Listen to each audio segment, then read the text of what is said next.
Parents కూడా మగపిల్లల్ని గాజులు వేసుకున్నావా ఇట్లాంటి తిట్లు తిట్టొద్దు, ఆడపిల్లలాగా ఏడుపేంట్రా ఇట్లాంటి తిట్లు తిట్టొద్దు, దానివల్ల ఆడపిల్లలు చులకనయ్యే ప్రమాదం ఉంది, ఇట్లా చెప్పుకుంటూ వస్తుంటే వీళ్ళేంటో మరి రెడ్ బుక్ అంటారు, లేకపోతే సోషల్ మీడియా అంటారు. ఈ వాళ్ళకి వీళ్ళకి నక్కకు నాగలో కనుక్కుంది కదా, ఆ సైకోలకిన్ను వీళ్ళకి పోల్చుకుంటారేంటి వీళ్ళు? వెంకటకృష్ణ గారు సార్ 2024లో 5.5 కోట్ల మంది ఆంధ్ర రాష్ట్ర ప్రజలకు బాధ్యత పడ్డది ముఖ్యమంత్రి చంద్రబాబు నాయుడు గారు, ఉప ముఖ్యమంత్రి పవన్ కళ్యాణ్ గారు, విద్యాశాఖ మంత్రి లోకేష్ గారు. వాళ్ళ పాదయాత్రల ద్వారా ఇంటింటి తిరిగి హామీ ఇచ్చింది, భరోసా ఇచ్చింది, ధైర్యం చెప్పింది వాళ్ళే. వాళ్ళు ముగ్గురు రాష్ట్రాన్ని కాపాడకపోతే ఎవరు కాపాడతారండి?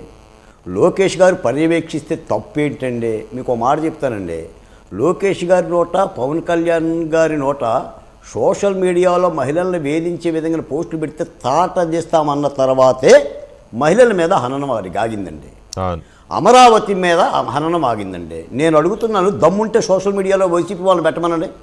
ఎనీ మహిళ, ఒక మహిళ మీద పోస్టు పెట్టమనండి, అమరావతి నిందించమనండి, దమ్ముంటే చేయమనండి. ఆపేమా లేదా? ఈ రోజున రెడ్ బుక్ అంటారు. 150 సార్లు చెప్పాడు లోకేష్ గారు. రెడ్ బుక్ అంటే రాజ్యాంగాన్ని అమలు చేయటమే.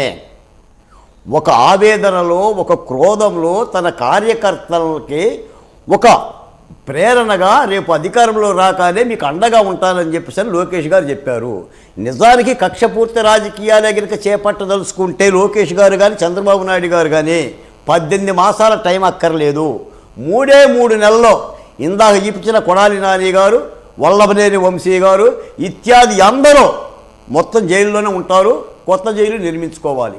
ఇక్కడెక్కడ తురకా కిషోర్ని పోషించడం లేదే, మేము ఎక్కడా కూడా మేము బోరుగడ్డ అన్నిల్ని పోషించడం లేదే. చాలా బాధ్యతగా కింది కోర్టుకు వెళ్తున్నారు, మధ్య కోర్టుకు వెళ్తున్నారు, సుప్రీంకోర్టుకు వెళ్తున్నారు, బెయిల్ తెచ్చుకుంటున్నారు, అడ్డు పెట్టుకుంటున్నారు, పెనాల్టీలు కడుతున్నారు. మళ్ళీ మీరు రప్ప అంటున్నారు, 10 చూపిస్తామంటున్నారు, ఎగిరెగిరి దూకుతున్నారు, మేకలు కొడుతున్నారు, పొట్టేళ్ళు కొడుతున్నారు, రక్తాభిషేకాలు చేస్తున్నారు, బడుగుల్ని బలహీనుల్ని అడ్డం పెడుతున్నారు. మీరేం పండగలు చేసుకుంటున్నారు. మీకు బిడ్డలు ఉన్నారు కదా. ఆ సజ్జల రామకృష్ణారెడ్డి గారిని మొన్న అడిగా ఏదో మీడియా సమావేశంలో, మరి మీ అబ్బాయిలకి, నీ కొడుకులకి, కూతులకి ఒక పొట్టేలు ఇచ్చి చేతిలో కత్తిస్తే వాళ్ళు కూడా కోసి జగన్మోహన్ రెడ్డి గారికి బొకేలాగా ఇస్తారు కదా గొర్రెతలా. మీరెందుకు వాడాలి దానికి? అంటే మేము జైలుకు పోవాలా? అంతేగా వాళ్ళ ఉద్దేశం. వాళ్ళే పండగ చేసుకోవాలా? అంతే కదా.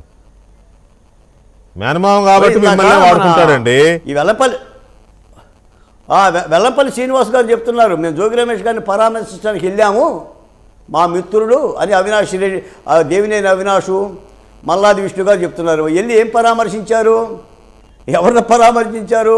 మళ్ళీ బీసీ నాయకులు అని చెప్పేసి కార్డు పెడుతున్నారు. ఈయన ముగ్గురు బీసీలు కాదు. ఇప్పుడు దేవినేని అవినాష్ బీసీ కాదు, వెల్లంపల్లి విష్ణు బీసీ కాదు,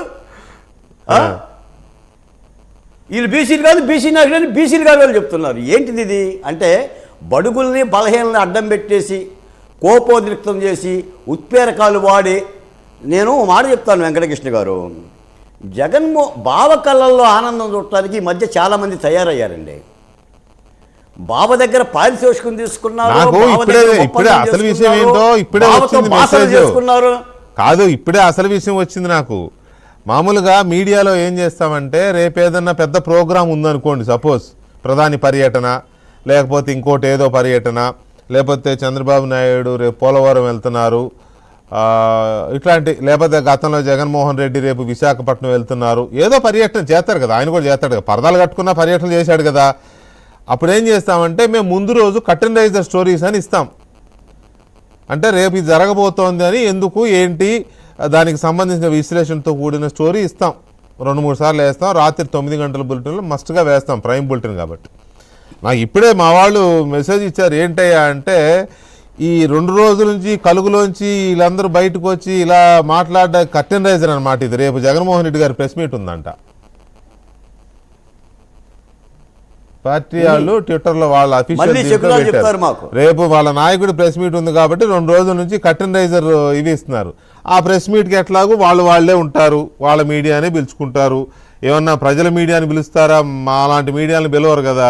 పిలిస్తే ఉంటుంది అప్పుడు ఏంటనేది ఫేస్ లోకేష్ అంటాడే ప్రెస్ మీట్ పెట్టి బ్రదర్ సాక్షి వచ్చావా ఏది కనపట్లేదు ఏంటి అని పిలిచి మరి క్వశ్చన్ ఏమైనా ఉందా అడుగుతాడు.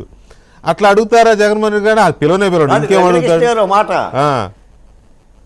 వెంకటకృష్ణ ఒక మాట, ఇవాళ లోకేష్ గారు కూడా విశాఖపట్నం పోయి అదే ఇప్పుడు లోకేష్ గారు 25 లక్షల రూపాయలు ఏదో చిల్లర తిండి ఖర్చు పెట్టారని కేసు మీద వెళ్ళి ఆయన స్వయంగా అడిగాడు. అవును, మీడియా వాళ్ళు అడగండి ప్రశ్నలు నేను సమాధానం చెప్తాను. అవును అదే చెప్తున్నా. జగన్మోహన్ రెడ్డి గారు ఏనాడన్నా ప్రెస్ మీట్ పెట్టి ఒక మాట అడిగాడండి. అసలు అది ప్రెస్ మీటో రికార్డ్ చేసి పంపాడో కూడా తెలియట్లేదండి చాలా సందర్భాల్లో.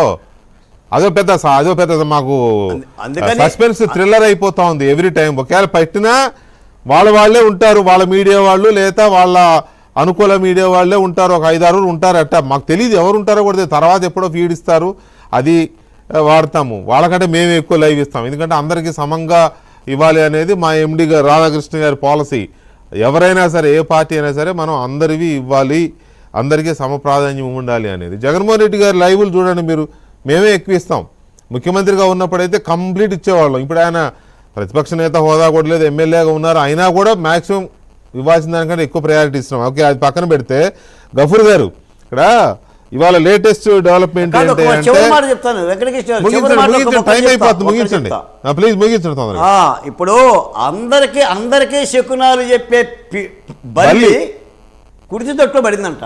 అదే కాబా అందరికీ శకునాలు చెప్పే బల్లి కుడితి తొట్టులో పడిందంట. వైసీపీ శకునాలు మాకు అక్కర్లా, వాళ్ళ శాపనార్థాలు తప్ప ఈ రాష్ట్ర ప్రజలకు పనికొచ్చే శకునాలు కావు. రైట్. ఇక్కడ గఫూర్ గారు ఇవాళ లేటెస్ట్ మనకు వచ్చిన విషయం